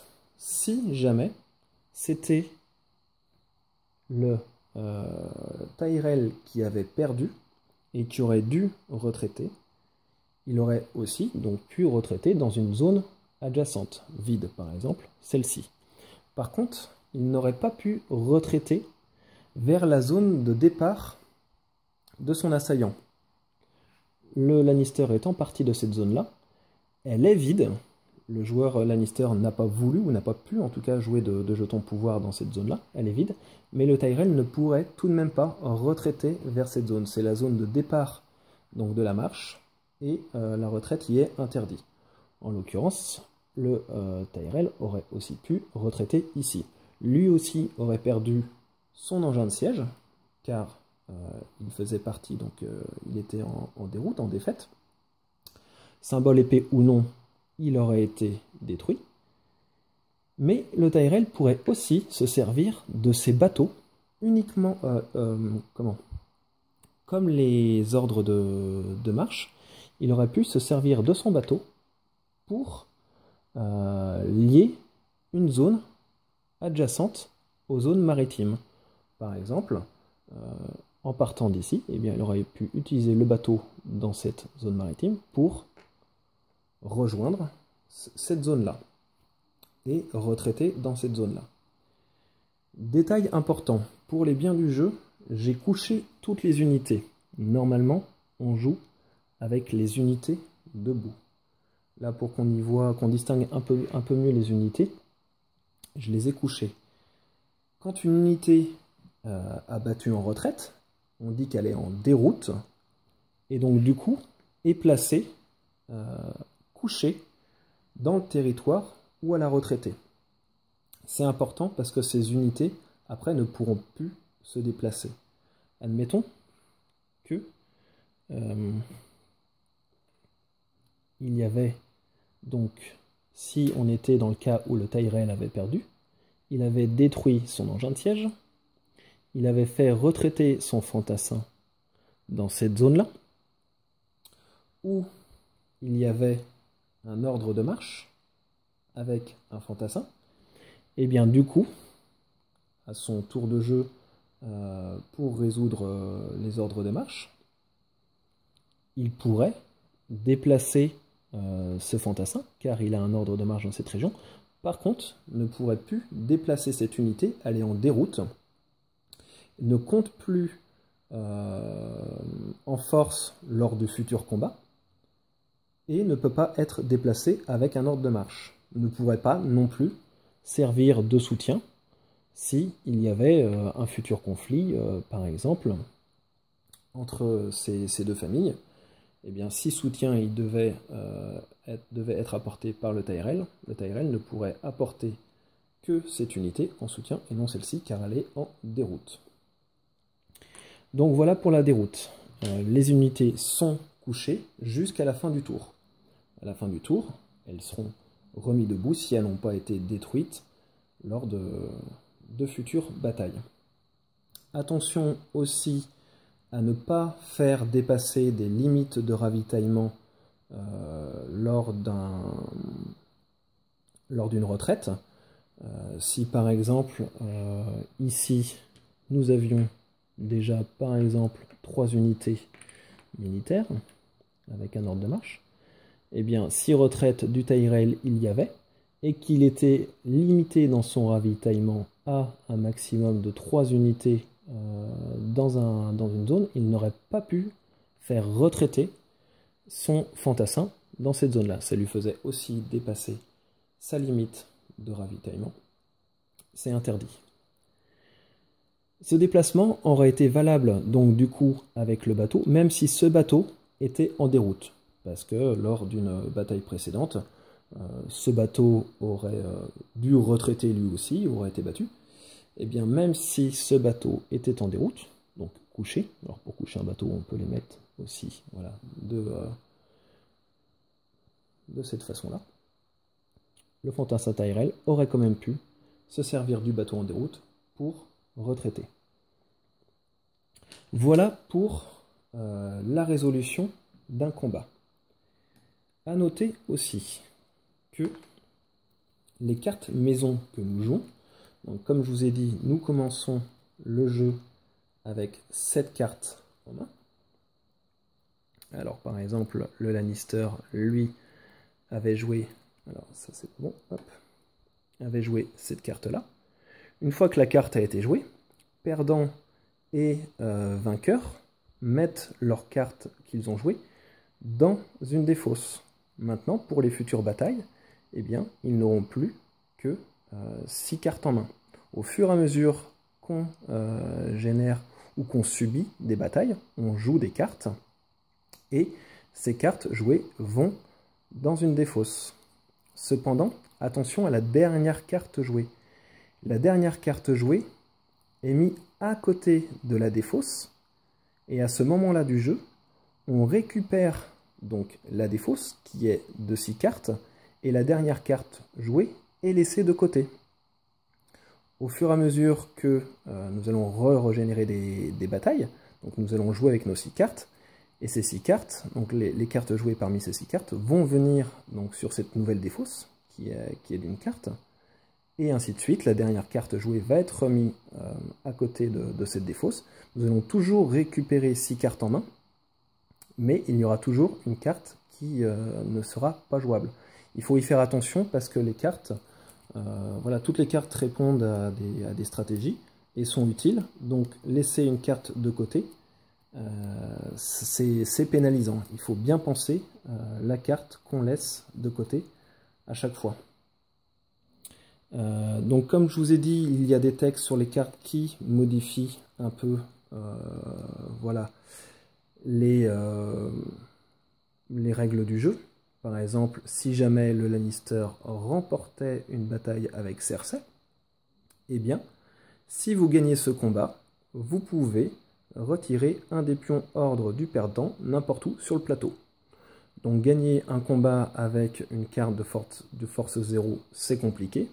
Par contre, le bonus est important parce que le Lannister pourrait retirer un ordre du perdant n'importe où sur le plateau. Plein de cartes comme ça sont présents, sont avec des textes et vont permettre de modifier des fois les forces de combat ou d'apporter des bonus.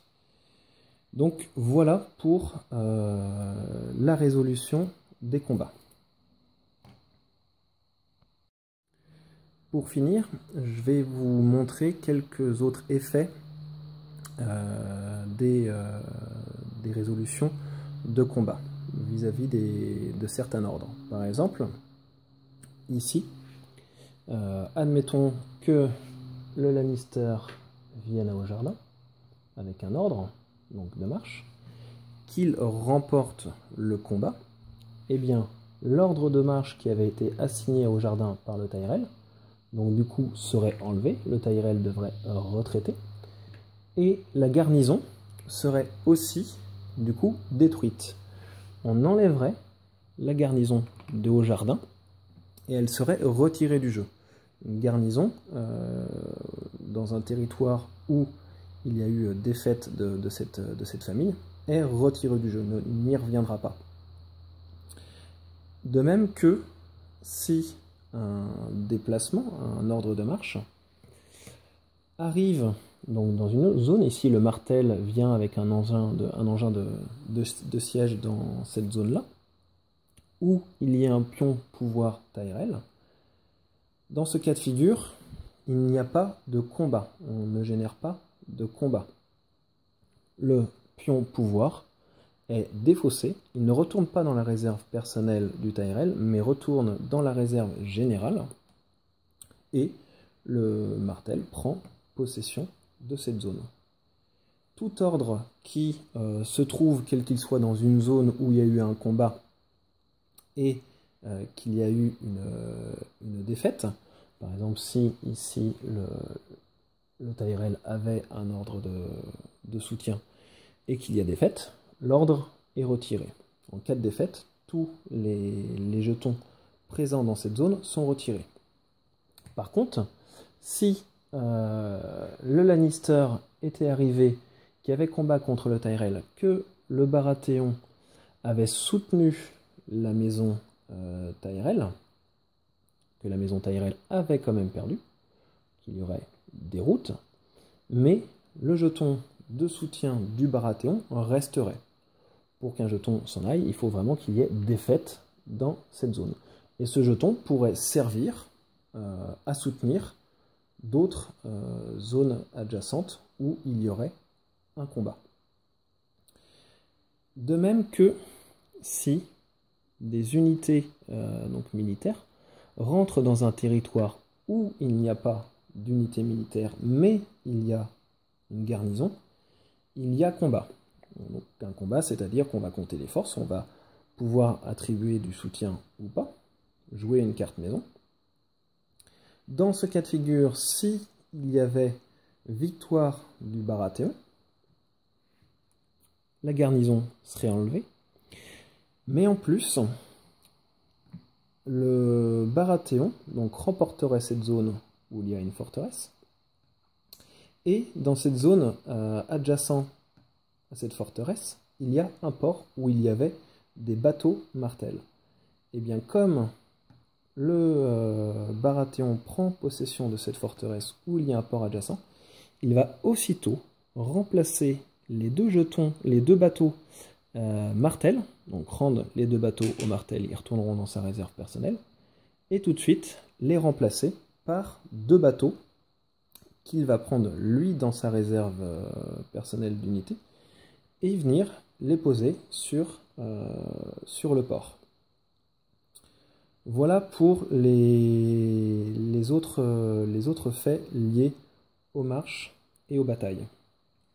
Je vais aussi, je ne vous ai pas donc expliqué les jetons spéciaux. Donc là, le jeton de raid.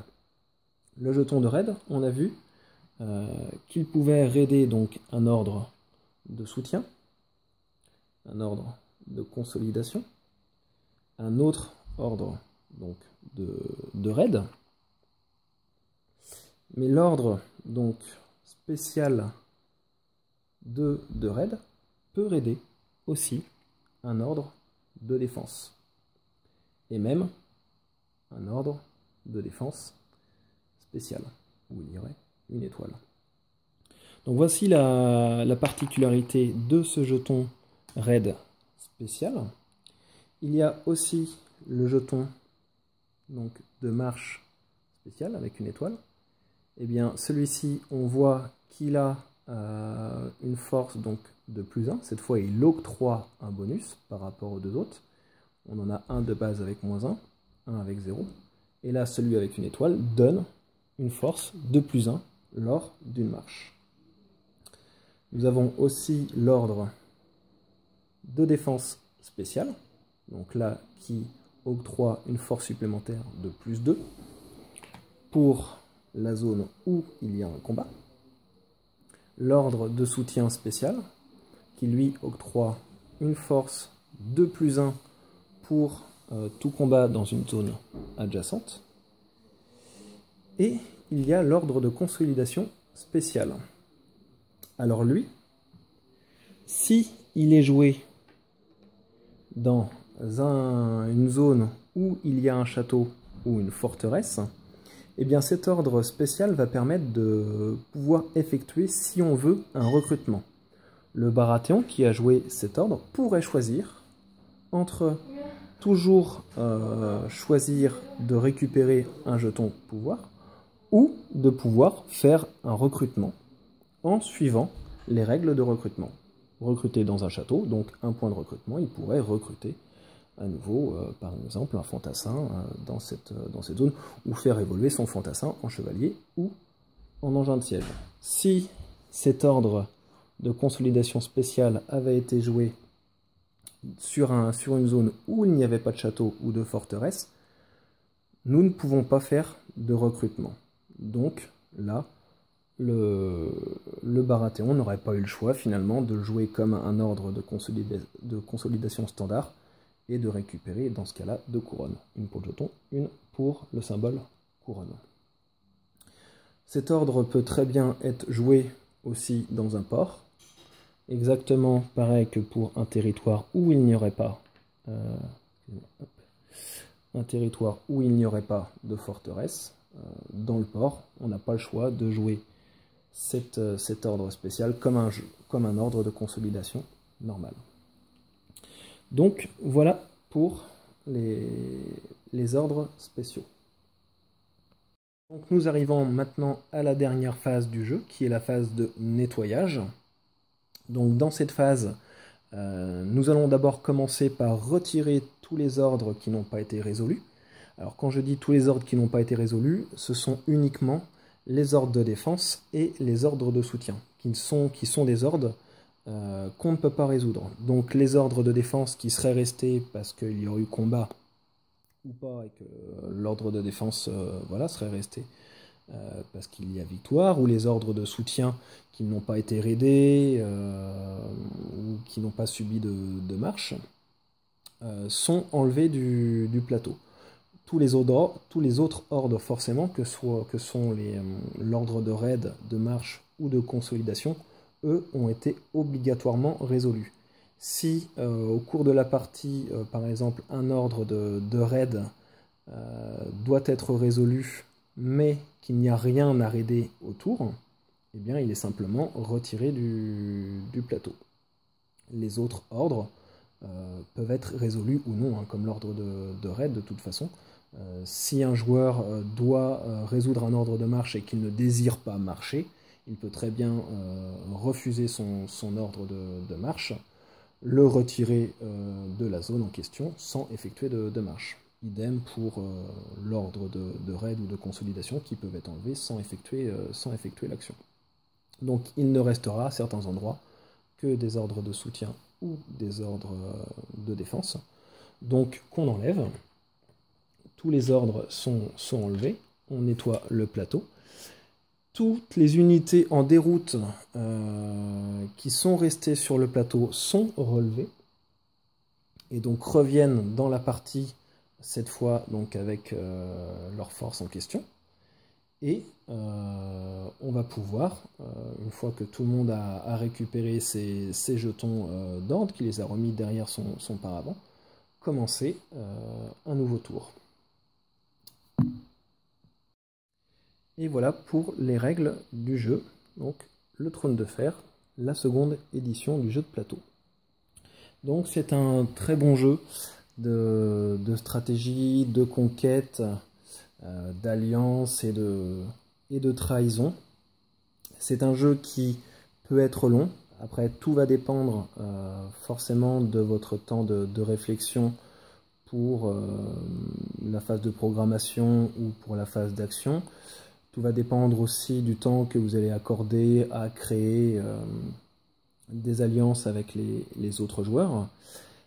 C'est un jeu qui peut être punitif. Dans les règles, rien n'empêche l'acharnement d'un joueur envers un autre joueur, ou même de plusieurs joueurs envers un joueur. Il faut bien comprendre que vous allez devoir être le premier à posséder 7 châteaux et ou forteresses. Il n'y a pas assez de place sur la carte pour tout le monde, et forcément, une famille, voire 2 familles, vont se retrouver des fois avec un territoire, 2 territoires.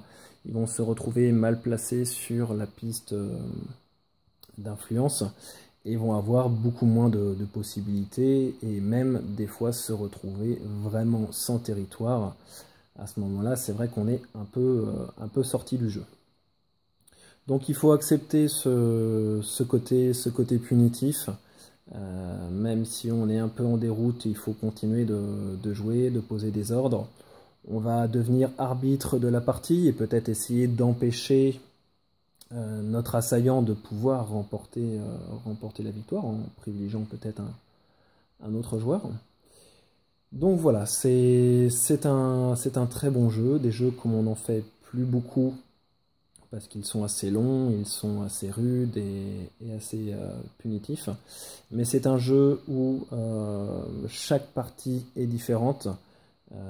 Déjà, comprendre, assimiler un peu une famille, de par ses cartes maison, de par ses emplacements, c'est déjà assez compliqué. En plus, avec les cartes événements, la phase Westeros, ça amène un côté très aléatoire au jeu, et chaque partie est vraiment différente. Donc c'est vraiment du plaisir d'y revenir.